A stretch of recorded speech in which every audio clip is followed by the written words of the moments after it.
আসসালামু আলাইকুম। এইচএসসি 2024 পরীক্ষার্থীদের জন্য গুরুত্বপূর্ণ সুখবর নিয়ে হাজির হয়ে গেলাম। তাই ভিডিওটা কেনাটেনে সম্পূর্ণ দেখবা। যাদের ইংরেজি পরীক্ষা খারাপ হয়েছে তাদের জন্য বিরাট সুখবর।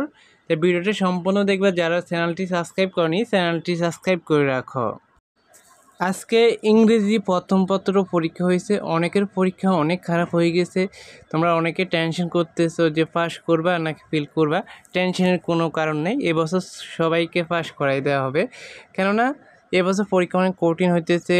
অনেক ঝড় বন্যা, তারপরে লোডশেডিং, চারদিকে অবস্থা পুরোপুরি খারাপ। তো তোমাদের এবার সকলকে পাস করে দিবে, দেখবা কেউ ফেল করবে না। 1-2 নম্বর কম পেলে তাকে বাড়ি পাস করিয়ে দেওয়া হবে, এটা শিক্ষামন্ত্রী বলেছেন। কেউ যদি 1-2 নম্বর কম পায় তাহলে এই বছর দিয়ে 1 নম্বরের জন্য ফেল করাবে না, তাকে পাস করিয়ে দিতে পারে। এটা হচ্ছে বিশাল সুসংবাদ তোমাদের জন্য। তোমরা টেনশন করবা না। ইংরেজি দ্বিতীয় পত্র পরীক্ষা আছে না, ওইটা ভালো করে দাও। তাহলে ইংরেজি প্রথম পত্র আর দ্বিতীয় পত্র মিলিয়ে তুমি পাস করবা। ইংরেজি প্রথম পত্র আর দ্বিতীয় পত্র মিলিয়ে পাস করবা। আর নয় তুমি যদি ইংরেজি প্রথম পত্র দ্বিতীয় পত্র দুইটাই ফেল করো তাহলে তুমি ফেলে আসতে পারে। দুইটা মিলিয়ে কমপক্ষে পাস করতে হবে তোমাকে। এটাই হচ্ছে তোমাদের জন্য সুসংবাদ। তো আমাদের পরবর্তী আপডেট নিউজগুলো এবং সাজেশনগুলো পেতে সবাই চ্যানেলটি সাবস্ক্রাইব করে রাখবা। দেখা হচ্ছে পরবর্তী ভিডিওতে। সে পর্যন্ত সবাই ভালো থেকো, সুস্থ থেকো। আল্লাহ হাফিজ।